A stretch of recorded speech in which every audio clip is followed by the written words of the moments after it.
So hello WBJ 2025 aspirants. তো দেখো, তোমাদের যদি মোটামুটি 50-র কাছাকাছি মার্কস আসছে বা নিয়ার বাই 50, মানে তোমরা যখন অ্যান্সার কি চেক করছো তখন দেখতে পাচ্ছ যে ওই 48 থেকে 50-র মধ্যে আসছে, তাহলে তোমার যে র্যাঙ্কটা সেটা ওই অ্যারাউন্ড 12,000 থেকে 13,000-এর মধ্যে আসবে ধরে নাও। এবার এই 12,000 থেকে 13,000-এর মধ্যে কোনো ভালো কলেজ পাওয়া পসিবল কিনা, প্লাস অনেকের এখানে ড্রিম থাকে যে দাদা আমরা সিএসসি নিয়ে পড়বো। তো দেখো, সিএসসি নিয়ে যদি তুমি পড়তে চাইছো তাহলে হলদিয়া আনডাউটেডলি একটা ভালো কলেজ। তো হলদিয়ার যে সিএসসি স্পেশালাইজেশনগুলো, দেখো হলদিয়া সিএসসি স্পেশালাইজেশনগুলো দেখতে পাচ্ছ। এ দেখো হলদিয়া সিএসসি স্পেশালাইজেশন, এটার দেখো কাট অফ চেক করো। তো মোটামুটি 17,000-এর কাছাকাছি, 12,000-এর কাছাকাছি, আবার 17,000।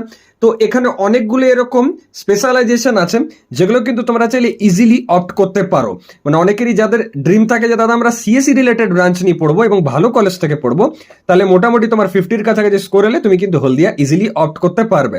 এরকম ভাবে এনএসিসির যে সিএসসি স্পেশালাইজেশন গুলো, সেগুলো তো কাট অফ আরো বেশি যায়, মানে প্রায় দেখো 30,000, 40,000 এরকম কাট অফ যাচ্ছে। তার মানে ধরে নাও এখানে যদি তোমার মার্কস যেটা সেটা একটু খারাপ হচ্ছে, ধরো হতেই পারে যে মার্কসটা একটু 30-40,000-এর মতো হলো, মানে ওই 35 থেকে 40 পাওয়ার মতো, তাহলেও কিন্তু তুমি এনএসসিসির যে সিএসসি স্পেশালাইজেশন গুলো সেগুলো অপ্ট করতে পারবে। ভিডিওটা বানানোর পারপাসই হচ্ছে এটা, তোমাদের যে মার্কস আসছে সেটার অ্যাকর্ডিং কোন কলেজ বা কোন ভালো সিটটা পাবে সেটা যাতে বুঝতে পারো। এরকম কন্টেন্ট পাওয়ার জন্য চ্যানেলটা এখন থেকে সাবস্ক্রাইব করো, আর তোমার এক্সপেক্টেড মার্কস কত সেটা কমেন্ট করে জানাও। Thank you.